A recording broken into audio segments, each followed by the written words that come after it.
श्रीदेवी महात्म्य कथा। मधुकैटभाचा वध।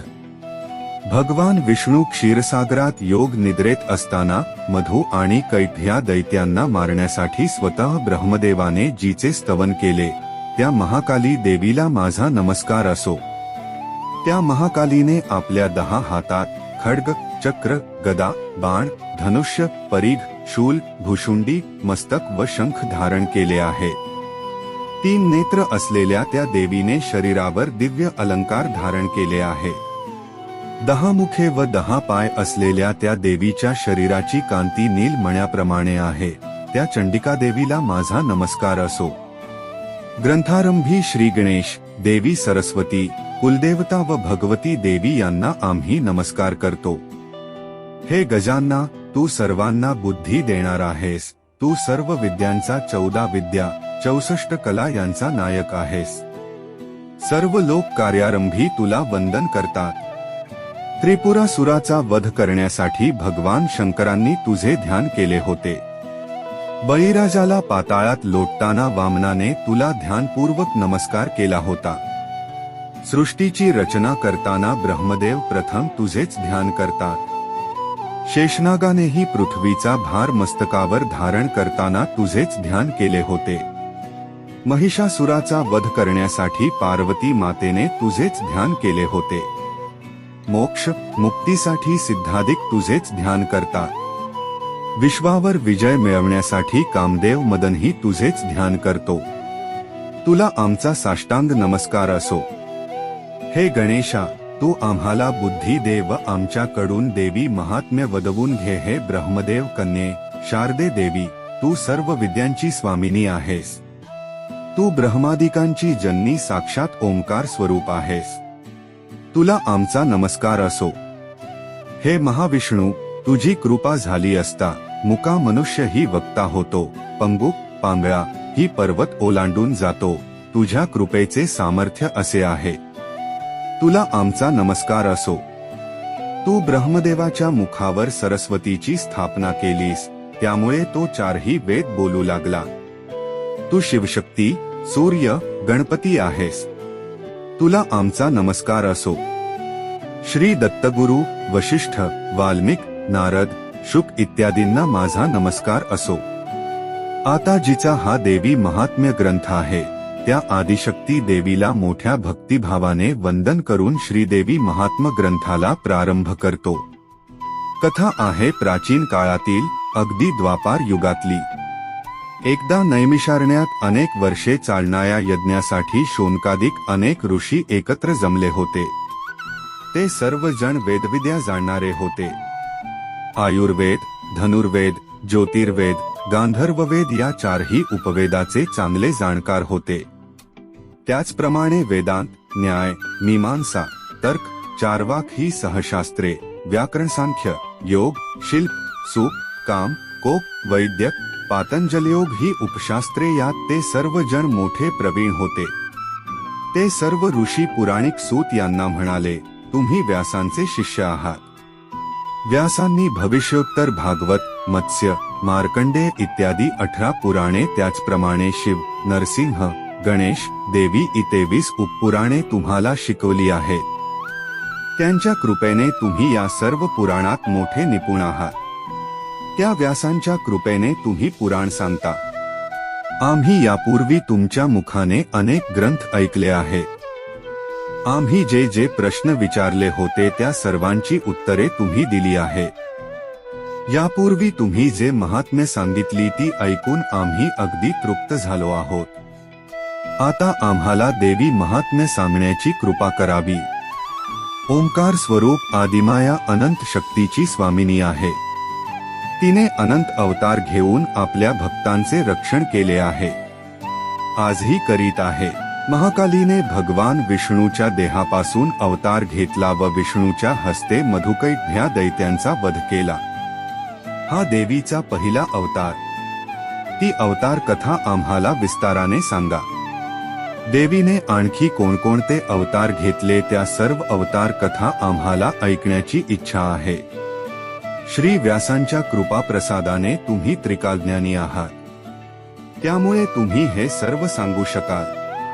त्या नैमिषारण्यात शौनकादी ऋषींनी अशी विनंती केली असता सुतांना अतिशय आनंद झाला.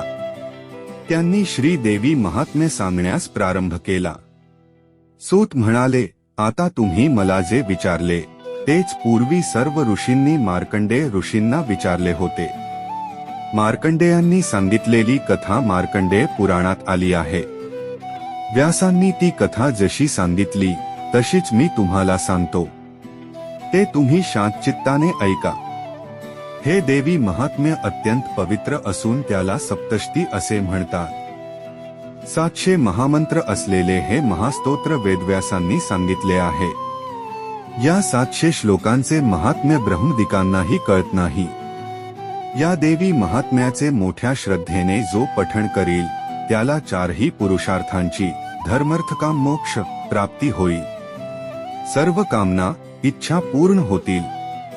जो कोणी निष्काम भावनेने या महात्म्याचे पठण श्रवण करील त्याला भवानी देवी मोक्ष देईल.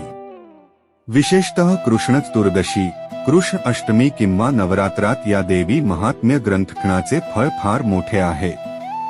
या देवी महात्म्याचे नित्य पठण केले असता स्वतः देवी ते श्रवण करते असे वेद एक मुखाने सांगतात, असे पुराणात सांगितले आहे. ब्रह्मदेवांनी मार्कंडेयाला देवीकवच अर्गला स्तुती व कीलक सांगितले आहे. त्याचे प्रथम पठण करावे व नंतर देवी महात्म्य सप्तशती वाचावे. हे पठण शक्यतो स्वतः करावे. अशक्य असेल तर ते श्रेष्ठ ब्राह्मणांकरवी पठण करावे. मोठ्या भक्तिभावाने हे महात्म्य पठण करताना जर काही अशुद्ध उच्चार केले तरी सुद्धा देवी संतुष्ट होते हे लक्षात घ्यावे. देवी भक्तांची भावभक्ती पाहते, परंतु अंतःकरणात भक्ती श्रद्धा प्रेम नसेल तर नुसते शुद्ध पठण व्यर्थ जाते. भक्तिहीन पठण करणाऱ्यावर देवीचा कोप होतो.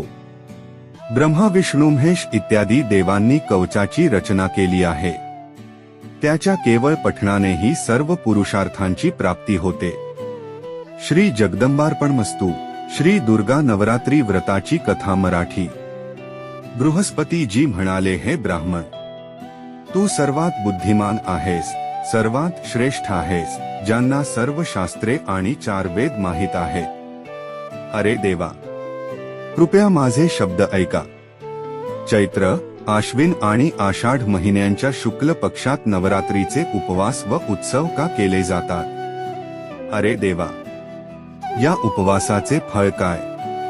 ते करण्याचा योग्य मार्ग कोणता आहे? आणि हे उपवास प्रथम कोणी केले? तर मला सविस्तर सांगा. बृहस्पतीजींचा असा प्रश्न ऐकून ब्रह्माजी म्हणू लागले की हे बृहस्पती, तुम्ही सजीवांना फायदा व्हावा या इच्छेने खूप चांगला प्रश्न विचारला. दुर्गा, महादेवी, सूर्य आणि नारायण यांचे ध्यान करणारे लोक धन्य आहेत जे त्यांच्या इच्छा पूर्ण करतात. हे नवरात्रीचे व्रत सर्व इच्छा पूर्ण करणार आहे. असे केल्याने ज्याला मुलगा हवा आहे त्याला मुलगा मिळू शकतो, ज्याला संपत्ती हवी आहे, ज्याला ज्ञान हवे आहे आणि ज्याला आनंद हवा आहे त्याला आनंद मिळू शकतो. हे व्रत केल्याने आजारी व्यक्तीचे आजार दूर होतात आणि तुरुंगात असलेली व्यक्ती बंधनातून मुक्त होते. माणसाचे सर्व आक्षेप काढून टाकले जातात आणि सर्व गुणधर्म येतात आणि त्याच्या घरात दिसतात. या व्रताचे पालन केल्याने एक बंड्या आणि एक काक बंध्याला एक मुलगा जन्माला येतो. हे काय मनोबल आहे जे हे व्रत पाळून सिद्ध करता येत नाही, जे सर्व पाप काढून टाकते. जो मनुष्य असभ्य मानवी शरीर प्राप्त करूनही नवरात्रीचे व्रत पाळत नाही, तो त्याच्या आई वडिलांपेक्षा कनिष्ठ होतो, म्हणजेच त्याचे आई वडील मरतात आणि अनेक दुःख सहन करतात. त्याला त्याच्या शरीरात कुष्ठरोग होतो आणि तो कनिष्ठ होतो, त्याला मुले नाही. अशा प्रकारे मूर्खाला अनेक दुःख सहन करावे लागतात. एक निर्दयी व्यक्ती जो धन व धान्याशिवाय हा उपवास पाळत नाही, तो भूक आणि तहानाने पृथ्वीवर फिरतो आणि मुका होतो. विधवा स्त्री जी चुकून हे व्रत पाळत नाही, ती तिच्या पतीपेक्षा कनिष्ठ बनते आणि विविध प्रकारचे दुःख सहन करते. जर उपवास करणारी व्यक्ती दिवसभर उपवास करू शकत नसेल तर एका वेळी एक जेवण खा आणि त्या दिवशी नवरात्रीच्या उपवासाची कथा बांधवांसोबत करा. हे गुरुवार, ज्याने हा उपवास यापूर्वी पाळला आहे त्याचा पवित्र इतिहास मी तुम्हाला सांगतो. तुम्ही काळजीपूर्वक ऐका. अशा प्रकारे ब्रह्माजींचे शब्द ऐकून बृहस्पतीजी म्हणाले, हे ब्राह्मण, मला मनुष्याच्या कल्याणासाठी या व्रताचा इतिहास सांगा. मी काळजीपूर्वक ऐकत आहे. तुझा आश्रय घेत माझ्यावर दया कर. ब्रह्माजी म्हणाले, पिठात नावाच्या एका सुंदर शहरात अनाथ नावाचा ब्राह्मण राहत होता. ते दुर्गा देवीचे भक्त होते. सुमती नावाची एक अतिशय सुंदर मुलगी खरी नावाने जन्माला आली आणि तिच्या सर्व गुणांसह मनोब्रह्माची पहिली निर्मिती झाली. ती मुलगी सुमती तिच्या घरातील लहानपणी आपल्या मित्रांसोबत खेळत होती. अशा प्रकारे वाढू लागली की शुक्ल पक्षात चंद्राची कला वाढते. त्याचे वडील दररोज दुर्गाची पूजा करायचे. त्यावेळी ती कायद्याने तिथेही हजर असायची. एके दिवशी सुमती तिच्या मैत्रिणींसोबत खेळू लागली आणि भगवतीच्या पूजेला उपस्थित राहिली नाही. मुलीचा असा निष्काळजीपणा पाहून तिचे वडील संतापले आणि मुलीला म्हणू लागले की हे दुष्ट मुलगी, तुम्ही आज सकाळपासून भगवतीची पूजा केली नाही, यामुळे मी तुझ्याशी कुष्ठरोगी आणि गरीब माणसाशी लग्न करीन. तिच्या संतप्त वडिलांचे शब्द ऐकून सुमतीला खूप वाईट वाटले आणि ती वडिलांना म्हणू लागली, हे बाबा, मी तुझी मुलगी आहे. मी सर्व बाबतीत तुझ्या अधीन आहे. तुम्हाला पाहिजे तसे करा. तू माझ्याशी राजा कुष्टी किंवा इतर कोणत्याही व्यक्तीशी तुझ्या इच्छेनुसार लग्न करू शकतोस, पण माझ्या नशिबात जे लिहिले आहे ते होईल. माझा त्यावर पूर्ण विश्वास आहे. मनुष्य अनेक इच्छांचा विचार करतो, पण तोच आहे जो निर्मात्याने नशिबात लिहिलेला आहे. तो जे काही करतो त्याला त्या कृतीनुसार फळेही मिळतात, कारण कृती करणे हे माणसाच्या नियंत्रणाखाली असते, पण फळ परमात्म्याच्या अधीन आहे. ज्याप्रमाणे अग्नीमध्ये पडलेली तृणाटी अग्नीला अधिक ज्वलंत बनवते, त्याचप्रमाणे ब्राह्मण आपल्या मुलीचे असे निर्भय शब्द ऐकून खूप रागावला. मग त्याने आपल्या मुलीचे लग्न कुष्ठरोग्याशी केले आणि खूप रागाने मुलीला म्हणू लागले की जा, लवकर जा आणि तुझ्या कर्माचे फळ भोगा. फक्त नशिबावर अवलंबून राहून तुम्ही काय करता ते पहा. अशा प्रकारे तिच्या वडिलांचे कडू शब्द ऐकून सुमती तिच्या मनात विचार करू लागली की आहा, मला असे पती मिळाले हे माझे मोठे दुर्दैव आहे.